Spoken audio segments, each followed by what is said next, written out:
राधे राधे दोस्तों, स्वागत है आपका अरिहंत दिव्य कथा में।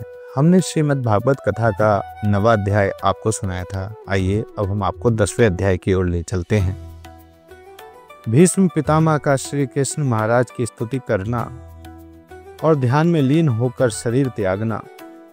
सूत जी ने सैनिक आदि ऋषियों से कहा, जब भीष्म पितामह ने पांडवों और द्रौपदी को ज्ञान दिया तब उन्होंने श्री कृष्ण का चतुर्भुजी रूप अपने हृदय में धारण किया और श्री कृष्ण की ओर देखकर स्तुति करने लगे।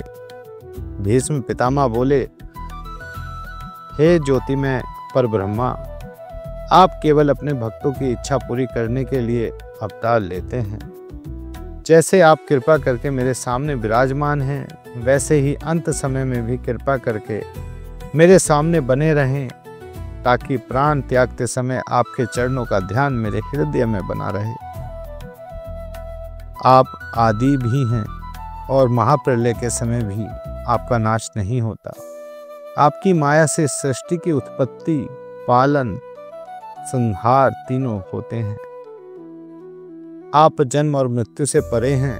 केवल पृथ्वी का भार उतारने और अधर्मियों का नाश करने के लिए आपने खुद अपनी इच्छा से अवतार लिया है और आप अवतार लेते हैं।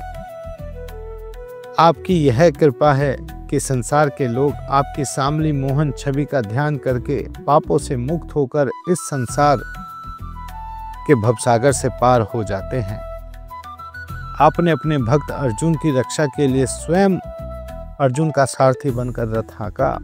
जब मैं प्रचंड बाण चलाता था तब काल भी उन बाणों से डरकर भाग जाता था, पर आपने अर्जुन को बचाने के लिए उन बाणों को अपने शरीर पर झेला।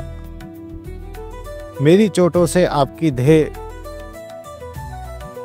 पर जब रत्न की बूंदें पड़ी तब मूंगे जैसी सुंदर लगी, जिसकी शोभा का वर्णन नहीं कर सकता। जब आप अर्जुन को हिम्मत देते थे तब आपके चंद्रमुख पर बिखरे हुए घुंघराले बाल ऐसे सुंदर लगते थे जैसे भंवरे कमल का रस चूस रहे हों। आपके मुख पर धूल और पसीना ऐसे लगता था जैसे फूलों पर ओस की बूंदें पड़ी हों। आप पीतांबर से पसीना पोंछकर दाहिने हाथ से कोड़ा और बाएं हाथ में लगाम पकड़कर रथ को मेरी तरफ ऐसे दौड़ाते थे। मैं चाहता हूं वही रूप मेरी आंखों में बसा रहे और आपके चरण मेरे हृदय में बने रहें।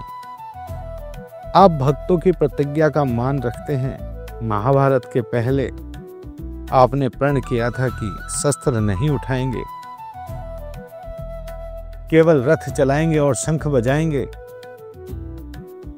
मैंने भी प्रण किया था कि यदि मैं भीष्म हूं तो आपको युद्ध में अस्त्र धारण करने को विवश कर दूंगा। जब मैंने अर्जुन का रथ तोड़कर उसका ध्वज काट दिया तब आप क्रोधित होकर उस रथ का पहिया उठाकर मेरी ओर दौड़े। उस समय आप ऐसे लग रहे थे जैसे काली घटा बिजली के साथ आकाश में गरज रही हो। आपके दौड़ने पर पीतांबर जमीन पर गिर पड़ा। उसका कारण यह था कि जब आपने प्रतिज्ञा तोड़कर शस्त्र उठाया तब पृथ्वी डर गई कि कहीं श्याम सुंदर अपनी प्रतिज्ञा पूरी तरह न तोड़ दें। तब आपने पीतांबर गिराकर पृथ्वी को आश्वासन दिया कि डर मत, मैं केवल अपने भक्त की प्रतिज्ञा बचाने के लिए यह कर रहा हूं। तेरा भार हम जरूर उतारेंगे। जब मैं पांडव सेना को नष्ट करना चाहता था तब आप चारों ओर अनेक रूपों में प्रकट होकर मुझे विचलित कर देते थे। मैं भ्रमित होकर असली नकली रूप नहीं पहचान पाता था। तब आप अपने वास्तविक रूप में रहकर मेरी प्रशंसा करते थे। इसे याद कर आज मुझे लज्जा आती है। मैं अपने आप को अपराधी मानता हूं। हे दयालु, आपने मुझे मृत्यु के समय भी दर्शन दिए, जबकि यह अवसर बड़े बड़े ऋषियों और मुनियों को भी दुर्लभ होता है। मरते समय मनुष्य को इतना कष्ट होता है जितना 60,000 बिच्छू एक साथ डंक मारे। उस समय मनुष्य का मन स्थिर नहीं रह पाता, किंतु आपकी कृपा से जिसे ज्ञान बना रहता है वह आपके चरणों का स्मरण करके इस संसार को पार कर जाता है। इसलिए मेरी आपसे यही प्रार्थना है कि आपके चरणों का ध्यान मेरे हृदय में बना रहे। ऐसा कहकर भीष्म पितामह ने श्याम सुंदर और सब ऋषि मुनियों को प्रणाम किया, अपनी आंखें बंद की और योग अभ्यास करते हुए शरीर त्याग कर वैकुंठ धाम को प्राप्त हुए। उसी समय देवताओं ने आकाश से पुष्पों की वर्षा की। तो साथियों, श्रीमद् भागवत पुराण का 10वां अध्याय यहीं समाप्त होता है।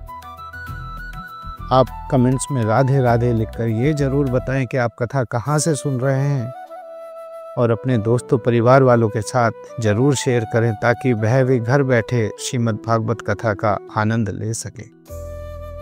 मेरे चैनल अरिहंत दिव्य कथा को जरूर सब्सक्राइब करें ताकि आपको आने वाले सभी अध्यायों का नोटिफिकेशन सबसे पहले मिलता रहे।